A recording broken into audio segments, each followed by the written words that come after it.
Olá, tudo bem com você? Seja muito bem-vindo a mais um capítulo do Mundo Corporativo que hoje recebe Arthur Igreja, empresário, investidor e professor da FGV do Rio de Janeiro. Arthur Igreja, desde já, muito obrigado pela sua gentileza de estar conosco aqui no Mundo Corporativo. Obrigado, Milton. Prazer estar aqui. Arthur, falei que você é investidor e imagino quem ouviu a chamada desse programa já deve estar pensando assim, se ele é investidor, ele é o cara que eu preciso. O que eu preciso para convencer você a investir no meu negócio, na minha ideia? Milton, estou sempre em busca de startups de alto potencial, então participo de algumas redes de investimento, a Curitiba Angels e também uma rede chamada West Angels. E o que nós procuramos são empresas fundamentalmente de base tecnológica com alta escalabilidade. Então são empresas que têm grande capacidade de crescimento. Agora, são empresas que estão dando os seus primeiros passos. Exatamente. Então o investimento anjo normalmente é o primeiro investimento que uma startup de alto potencial recebe. E o que nós procuramos são empreendedores. Na verdade, no investimento anjo nós olhamos muito mais as pessoas do que o negócio. É o que nós falamos, é o que se fala muito em São Francisco. Numa startup é uma corrida de cavalo, mas nós apostamos no jockey. Então nós precisamos ver um empreendedor com brilho nos olhos. Pois é, mas além do tal brilho nos olhos, o que eu preciso ter para ter a certeza de que meu negócio pode realmente começar?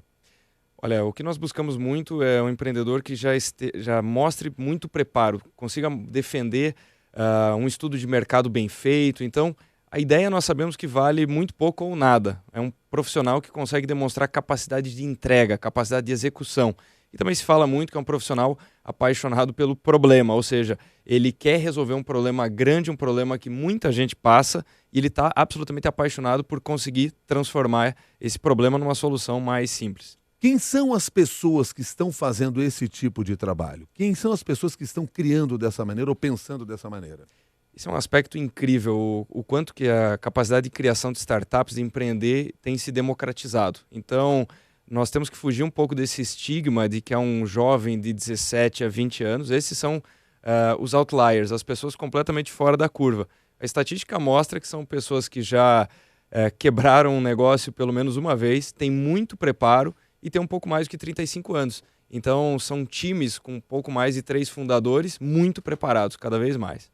Arthur Igreja, hoje, o que é essencial no momento de você pensar se um negócio realmente pode dar certo ou não?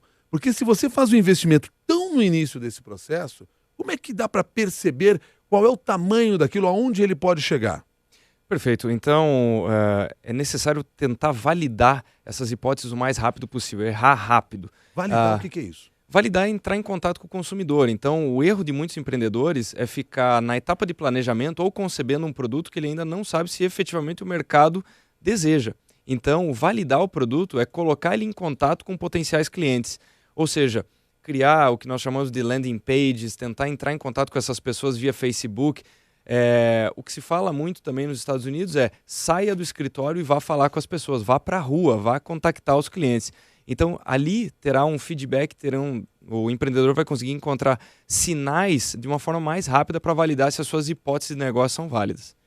A ideia de tenho que ter um negócio amadurecido para depois ir para frente, da linha de frente, isso não existe. Não existe negócio amadurecido hoje? Isso tem mudado muito em virtude da velocidade, que é o grande tema. Então, como o mundo dos negócios está cada vez mais rápido, esperar para ter o produto perfeito é um equívoco. Então, se o produto que você está levando para o mercado, você acredita que ele está perfeito, ele já passou do tempo. Então, tem que criar uma versão minimamente viável desse produto, colocar em contato com o maior número de pessoas, de potenciais clientes, para adaptá-lo ao longo dessa jornada. Então, não se pode esperar ter o produto perfeito ou um ciclo de desenvolvimento 100% concluído. Dá para dizer que a gente vive na versão beta hoje em dia? Uma constante versão beta em amadurecimento, exatamente isso. Você falou do tempo e falou da tecnologia. Queria que você trabalhasse um pouco mais em cima desse tema, quer dizer, o quanto essa tecnologia está impactando a nossa percepção de tempo. Perfeito. Então, Milton, o que nós temos é essa percepção de que o tempo tem se compactado é muito fruto do aumento exponencial de números de pessoas conectadas, ou seja, até 96 a 98, pouquíssima gente tinha internet. Hoje nós estamos chegando no mundo a 4 bilhões de conectados. Nós temos vários projetos aí de Google, Facebook, várias empresas querendo levar a internet, inclusive, para o mundo inteiro de forma gratuita, transformar o mundo numa grande Wi-Fi. Faltaria uns 3 bi, né, para isso. Exatamente. E não aí... 3 bi de dólares, 3 bilhões de pessoas. Exatamente. E aí, essas transformações se proliferam com uma velocidade cada vez maior. Eu sempre cito que a adoção de tecnologia levava décadas e hoje leva semanas, porque nós atingimos um número muito grande de usuários em semanas. E aí, de qualquer lugar do mundo, surgem novas tecnologias e novas soluções que impactam esse número gigante de pessoas. Ou seja, as grandes corporações começam a perder o seu domínio. É curioso você falar isso, porque quando nós olhamos a lista das empresas que mais faturam, nós vemos grandes conglomerados na área digital. Por que isso acontece? Não é uma contradição ao que você está identificando nesse mercado? É um paradoxo interessante, pelo seguinte, essas empresas, então, recentemente tivemos a publicação de que as 5 empresas mais valiosas do mundo são as empresas que mais detêm dados de usuários. Mas elas têm cada vez mais se comportado como plataformas de negócio e não necessariamente comercializado de ponta a ponta um serviço ou um produto. Então essa é uma grande mudança. Então sim, nós temos um paradoxo que cada vez mais pessoas empreendem, cada vez mais startups surgem, mas nós temos um certo domínio. Aí nós estamos falando de Amazon, Facebook, Google, mas elas são plataformas transacionais. Ou seja, o que o Google tenta fazer? Conectar usuários com empresas, cada vez mais ter dados de usuários para poder ofertar serviços e produtos de uma forma mais direcionada através dos seus anúncios. Idem o Facebook, idem Amazon e tudo mais. Então sim, de um lado nós temos plataformas, mas a mudança com a geração anterior de empresas é que essas empresas produziam e entregavam serviços de ponta a ponta, ao passo que esses grandes conglomerados conectam oferta e demanda, conectam consumidores num modelo que nós chamamos de peer-to-peer. Uma startup, para ter o seu alcance ampliado, globalizado, ela necessariamente vai acabar ficando refém desses grandes conglomerados? Essa é uma discussão que está acontecendo especialmente na Europa, que uma startup cada vez mais ela tem as mesmas ferramentas que uma Amazon, que um Google, mas mais dificuldade pela escala que essas empresas têm alcançado. Mas aí vale refletir um pouco sobre o que aconteceu com o caso do WhatsApp, que era uma startup, era uma empresa minúscula e rapidamente conseguiu uma atração de usuários, porque tinha uma solução mais bem resolvida do que o Facebook, e o Facebook acabou tendo que comprar. Então veja que curioso, o Facebook tinha naquele momento mais de 2 bilhões de usuários, então tendia para um domínio desse mercado de redes sociais, e quando ela percebeu, se viu ameaçada por uma rede chamada WhatsApp, que crescia numa velocidade muito maior do que o Facebook. O que teve que fazer, o que levou o Facebook a ter que fazer uma aquisição caríssima. Aí me permita até voltar um pouco ao início da nossa conversa, quando eu falei aqui com você, o que você busca em alguém que apresenta um novo negócio, um empreendedorismo, o que você tenta achar ali. Quanto tempo leva hoje para a gente saber se uma empresa vai ter ou não sucesso, já que o tempo e a tecnologia nos impactam tanto? Via de regra, nós conseguimos ter esses sinais entre 6 meses a 1 ano. Conseguimos ver se o empreendedor, se a startup, o time de empreendedores, está conseguindo alcançar determinados milestones. Então esse é um ponto muito importante de ser tocado, porque tudo isso é muito novo e tem ainda alguns investidores, alguns profissionais, até grandes empresas que fazem corporate venture, que é investimento em startups, que acham que você não tem que metrificar isso. E pelo contrário, justamente como o tempo é muito curto, é importante medir cada vez mais. E num curto espaço de tempo você consegue perceber se o público está aderente ou não àquela solução. Então, num espaço de 6 meses a 1 ano, você já consegue ter sinais muito importantes. Nestes 6 meses a 1 ano, necessariamente o negócio que nós começamos a discutir lá no início não é o mesmo. Ou seja, a gente pode sofrer grandes e várias transformações ao longo desse período. Sem sombra de dúvida. Então, uma das coisas mais comuns nas startups é o que nós chamamos de pivotagem de negócio. Ela nasce com uma série de premissas e hipóteses, e quando ela encontra o público com o seu MVP, o seu produto minimamente viável, ela percebe que parte daquelas hipóteses não eram válidas. Ou seja, ela pivota o negócio e se transforma numa nova empresa. Então sim, a empresa muda de cara ao longo desse tempo. Permita trazer perguntas também aqui dos nossos ouvintes que estão nos acompanhando pelo Facebook. O Jonatas Lopes, é uma sugestão sua. O que fazer quando se tem uma ideia que pode ser inovadora, mas você passa o dia em outras atividades, como estudando e trabalhando? Pois é, então a sugestão é, no início, buscar ocupar o máximo possível do tempo sobressalente para desenvolver essa ideia, mas buscar rapidamente mentores, hoje nós temos um ecossistema que amadurece, que floresce no Brasil, Então nós temos várias plataformas onde você consegue, primeiro, buscar muita informação, se conectar com mentores.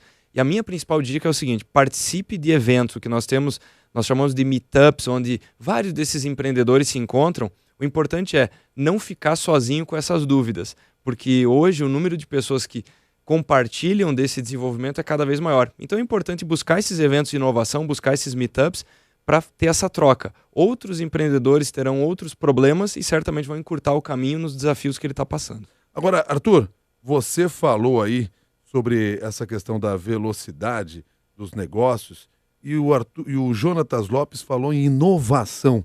Dá para ser inovador ainda? Tem tanta coisa que aconteceu nesse período de 20 anos, ainda tem espaço para mais inovação? Cada vez mais e num ritmo maior. Então nós temos essa democratização do empreendedorismo. Nunca foi tão barato empreender, nunca foi tão barato usar essas plataformas.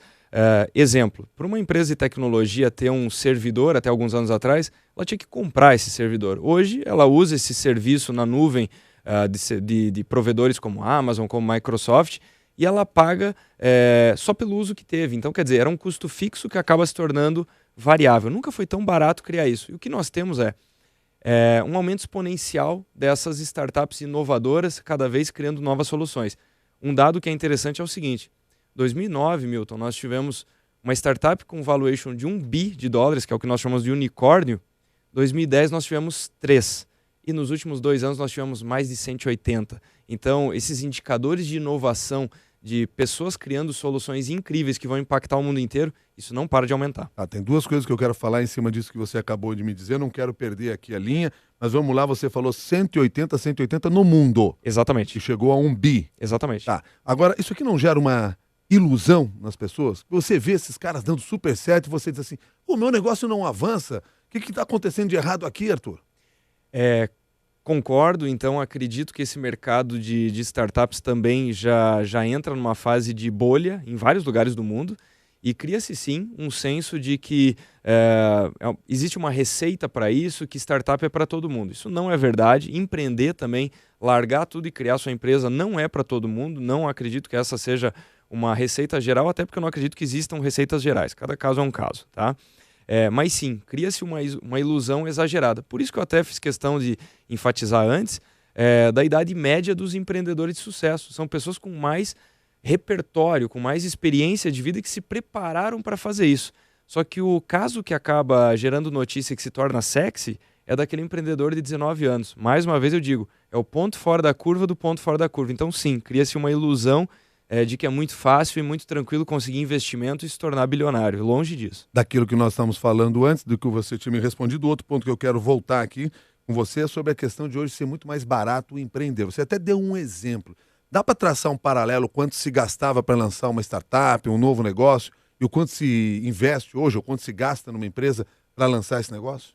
Tem vários indicadores. Então, há 15, 20 anos atrás, se falava de 50 a 100 mil dólares. E esse número hoje caiu para menos de 5 mil dólares para a pessoa iniciar o seu negócio, se ela souber usar com sabedoria essas plataformas online. Porque hoje você consegue fazer muito do seu marketing digital gastando pouco, você consegue fazer o lançamento do seu site de uma forma muito barata, você consegue criar um comércio eletrônico, enfim, seja lá o modelo de negócio, hoje custa pouco fazer isso. Então isso criou uma transformação no mundo que é importante também, que antes o mundo dos negócios era dominado pelas grandes empresas, aquelas que detinham capital, poder e dominavam esses mercados. Ao passo que hoje o mundo dos negócios é dominado pelos mais ágeis, não pelos maiores e mais fortes. Então esse campo de disputa entre as empresas alterou-se muito justamente pela democratização e pelo barateamento do empreendedorismo. O Miguel Feio manda mensagem aqui, um comentário exatamente em cima do que você está dizendo. Ele diz o seguinte: as ferramentas estão ficando mais baratas, mas criar algo que o consumidor quer continua sendo extremamente trabalhoso. Existe uma ilusão que as ferramentas é que geram sucesso. Isso realmente acontece? Excelente comentário, porque é algo que eu comento muito nas palestras, Milton. Tecnologia nada mais é do que ferramenta.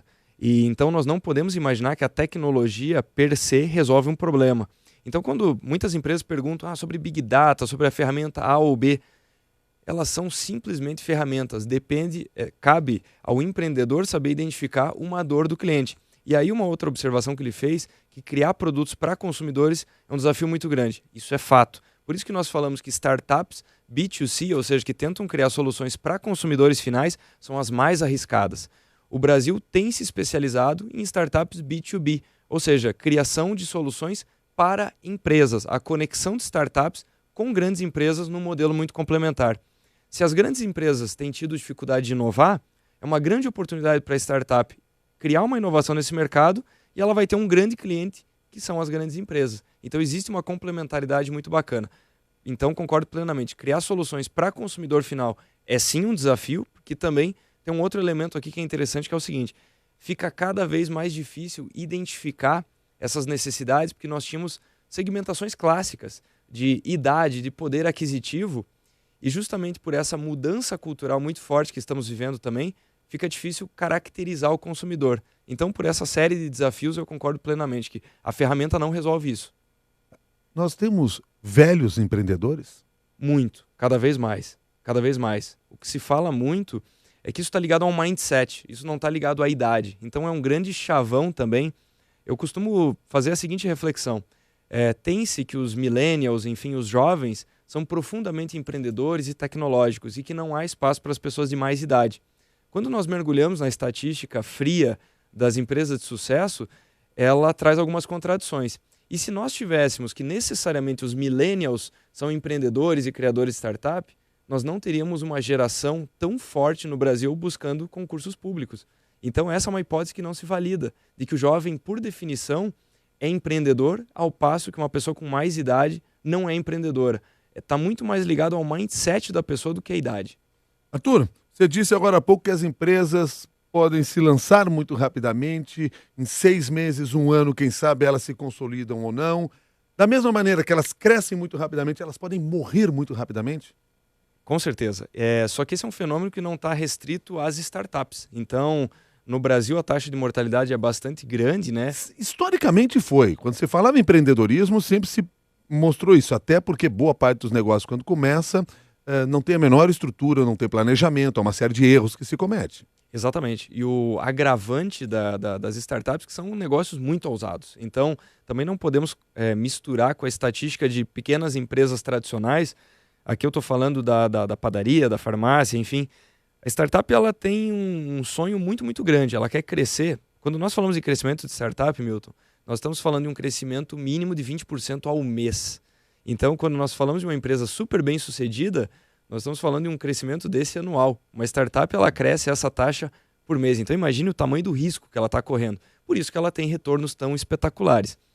Agora, esse fenômeno não é mais só das startups. Justamente por essa onda toda que uma startup cria uma solução.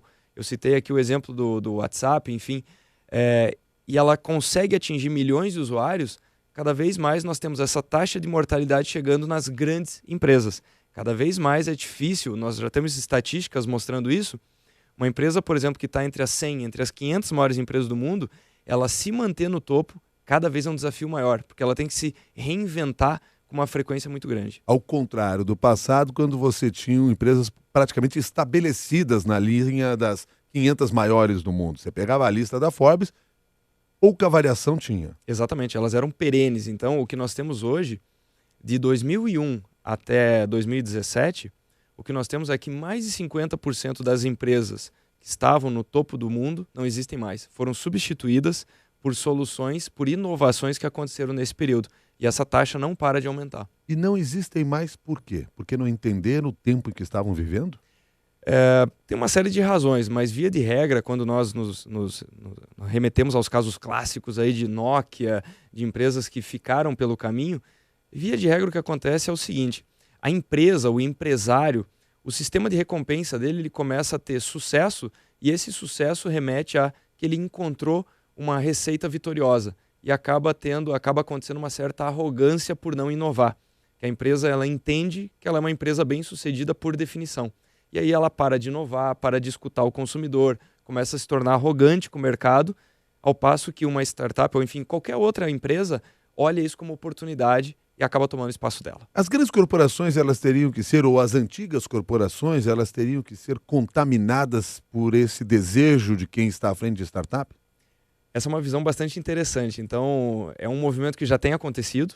Nós temos vários casos de empresas aqui no Brasil também abrindo suas aceleradoras para receber alguns desses negócios, para poder sim ser contaminados por esse mundo de maior velocidade. Então, é muito bacana ver isso se integrando, porque tudo que uma startup não tem é mercado. E tudo que uma grande corporação almeja é inovação. Então, mais do que uma startup tentando destruir uma grande empresa, que é um mito que se fala muito na internet, especialmente das fintechs, então elas vão destruir os bancos. Não acredito nisso, acho que elas vão complementar os bancos. Cada vez esse movimento é mais forte. Aliás, você tem experiência nesse sentido, né? Das grandes corporações na área bancária estarem se conectando às fintechs, ou sendo contaminadas pelas fintechs, positivamente, diga-se de passagem. Exatamente. Gustavo Neres Santiago está aqui no nosso Facebook, quer saber o seguinte: como concorrer com empresas de fora nos dias atuais, onde a globalização é uma realidade diária? Volto no ponto da agilidade. O mercado é cada vez mais conectado, então o Brasil é ainda um país muito fechado, mas nessa era de plataformas digitais, essas barreiras caem. Então as barreiras que existem para negócios tradicionais caem. E o ouvinte tem total razão quando ele fala que nós temos uma participação cada vez maior de empresas que são de fora do Brasil. Como competir? Sendo mais ágil, tendo soluções mais velozes. Como é que se tem agilidade dentro de uma empresa dessas? É gestão? É planejamento? Como é que é isso? É uma mistura, eu tentaria definir como um caos organizado, mas é não buscar o planejamento perfeito, é revisitá-lo o tempo todo, implementar. Hoje já tem uma série de metodologias de gestão chamadas de metodologias ágeis, mas o ponto que eu sempre foco é o seguinte: escutar o mercado o tempo inteiro. Então, ter ciclos de contato com o mercado que sejam mais curtos. Essa é uma condição que nós vemos nas empresas vitoriosas. Elas têm uma capacidade muito profunda de escutar o tempo inteiro o que o mercado está pedindo. Quando vocês investem em empresas ou investem em ideias, vocês fazem esta interferência no planejamento? Vocês ajudam? Sem sombra de dúvida. Então, muito mais, o investimento anjo tem muito mais a ver com o que nós chamamos de smart money do que com o dinheiro em si. O dinheiro, via de regra, é para sustentar essa startup no que nós chamamos de vale da morte, que é o período onde essa empresa não tem sustentabilidade financeira, que é uma outra coisa curiosa que pouca gente ainda debate, né? Tem gente que pergunta o seguinte: mas essa startup, quando que ela vai dar lucro? Muitas vezes, muitos anos depois. Então isso também mudou muito. Grandes empresas de alto potencial, analisada pelas métricas tradicionais financeiras, são um completo desastre. A Amazon, que hoje é uma das maiores geradoras de caixa do mundo, era uma empresa que deu mais de 10 anos de prejuízo. Então, muito mais que o dinheiro que é aportado numa startup, nós estamos falando do aporte de mentoria e networking. Tem até uma brincadeira que nós falamos que um bom investidor anjo, ele vale tanto quanto a sua agenda telefônica. Isso vale muito mais que o dinheiro que ele aporta na empresa. Que é a rede que ele vai ter para alcançar para o negócio. Exatamente. Agora, me chamou a atenção o que você falou aí, porque antes, e você vendeu essa ideia, que é real, do impacto que a tecnologia traz, transformando a nossa percepção do tempo. Mas aí quando você fala em dar lucro, você diz, não, demora mais. É outra contradição do que nós estamos vivendo. Justamente o drive da startup é velocidade, é crescer mais rápido. Então, exatamente a explicação está no fato de que nós não temos mais crescimento orgânico. As empresas tradicionais crescem de forma orgânica. O que isso quer dizer? Ela cresce na velocidade do que os seus recursos permitem. Uma startup que está buscando uma escala global, a partir da hora que ela identifica quanto custa ela conquistar um novo cliente, tudo que ela faz é aportar o máximo de recursos para ter mais clientes. Volto no ponto do WhatsApp, que é o seguinte: até hoje não se sabe como monetizar o WhatsApp. Todo mundo usa ele de graça, nós temos bilhões de usuários e ele não gera $1 de receita para o Facebook, que é o dono dessa plataforma. O Facebook passou por isso também por muitos anos. Não se tinha um modelo econômico, mas a partir da hora que você tem bilhões de usuários, se você conseguir gerar uma pequena receita de cada um desses usuários, você tem um negócio que vale muitos bilhões de dólares. Agora, e como é que sobrevive durante tanto tempo? Você obrigatoriamente vai ter que se juntar, por exemplo, ao Google, que ele aceita ficar sustentando você, o seu prejuízo, até que a coisa comece a virar? O tradicional são rodadas subsequentes de investimento. Então, a Tesla, que acaba de passar no seu valuation, acaba de passar a Ford e GM, apesar de produzir uma fração dos automóveis que essas montadoras fabricam. Então, Só para dar uma ordem de grandeza, a Tesla fabrica algumas centenas de milhares de unidades de carro por ano, ao passo que a Ford fabrica quase 7 milhões de carros por ano. E a Tesla vale mais. A Tesla, até hoje, depende de recurso de novos aportes, seja através de bolsa de valores ou através de novos investidores. O Uber também. O Uber, até hoje, nunca teve um resultado positivo. Ele depende de novas rodadas de investimento, de novos investidores que continuam acreditando no negócio para manter o negócio crescendo. Está mais difícil, nesse momento no Brasil, de conseguir investimentos para startups, em função da crise que nós enfrentamos aí nesses últimos anos? Pelo contrário, tem crescido a oferta de investimento nas startups e conversando com essas redes de investimento, eu te diria que o movimento hoje é o contrário. Faltam bons negócios. Então nós temos um número gigantesco de startups, mas falta um nível de maturação, um nível de maturidade dos empreendedores maior. Então o empreendedor ele vai numa fase muito de ideação do seu negócio, buscar investimento, e aí ele acaba rejeitado. E ele fala, não há capital disponível. Pelo contrário, na maior parte das redes de investimento, das estruturas que suportam startups, sobra dinheiro e faltam startups competentes. E muito dinheiro lá de fora? Ainda não. O capital estrangeiro ainda não tem investido tanto no que nós chamamos de investimento early stage no Brasil, justamente pela insegurança jurídica, mas aí nós tivemos uma mudança importante nos últimos meses, que é a configuração do investidor anjo no Brasil, que é algo que juridicamente não existia até então. Então, ainda não, mas nos próximos anos nós devemos ter uma crescente desse movimento também. Por que você acredita nisso? Pelo seguinte, no mundo nós estamos vivendo uma fase onde nunca se teve tanto capital buscando oportunidades de remuneração. Explico. Nós temos em vários países desenvolvidos juros negativos, ou seja, é capital que não consegue encontrar boas oportunidades de apreciação. E aí esse capital precisa buscar, seja com mais risco, mas ele precisa buscar alocação. É o mesmo movimento que nós vamos ter nos próximos meses com a queda da Selic dentro do Brasil. Ou seja, com a Selic super alta, o que quem tem capital acaba fazendo? Buscando aplicações financeiras, porque elas são profundamente rentáveis e estáveis. A partir da hora que o juro da economia cai, a pessoa que detém capital tem que buscar oportunidades na economia real. E aí esse fluxo de capital, parte dele sem dúvida vai para as startups. O que você espera da economia brasileira neste ano? Acredito que nós já estamos num movimento de recuperação, mas a palavra do momento é a reforma da Previdência, né? Então nós chegamos até aqui por um governo profundamente desequilibrado do ponto de vista de controle orçamentário, e nós sabemos que a Previdência tem uma trajetória exponencial de dívida. Então, se esse problema não for sanado, acho muito difícil, até nós não voltarmos a ter uma recuperação plena, vai depender muito disso. Então, dependemos aí da agenda de votações. Nós estamos chegando no final do programa aqui. Lá no início eu perguntei o que eu precisava para você investir na minha ideia e no meu negócio.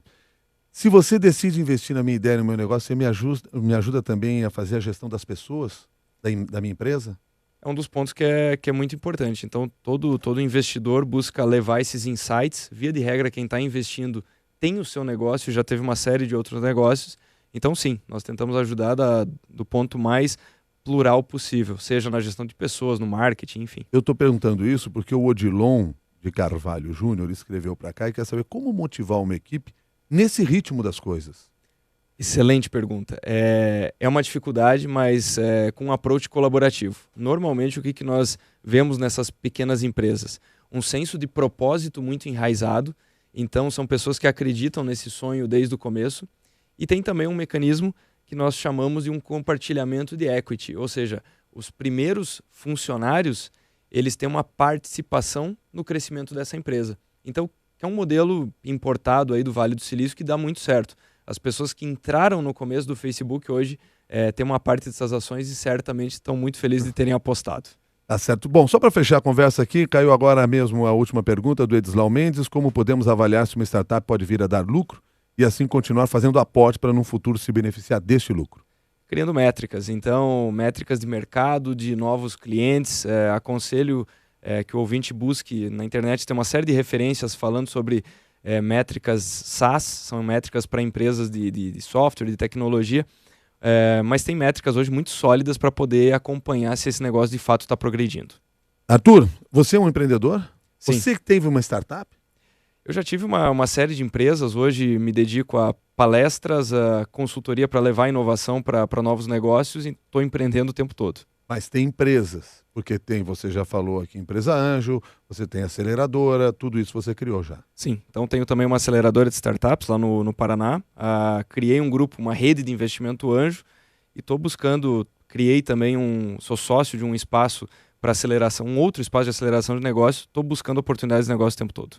Tá bom. Arthur, muito obrigado pela sua gentileza, sua dinâmica na fala e o seu conhecimento, compartilhando tudo isso com a gente aqui no Mundo Corporativo. Até uma nova oportunidade. Muito obrigado pelo convite.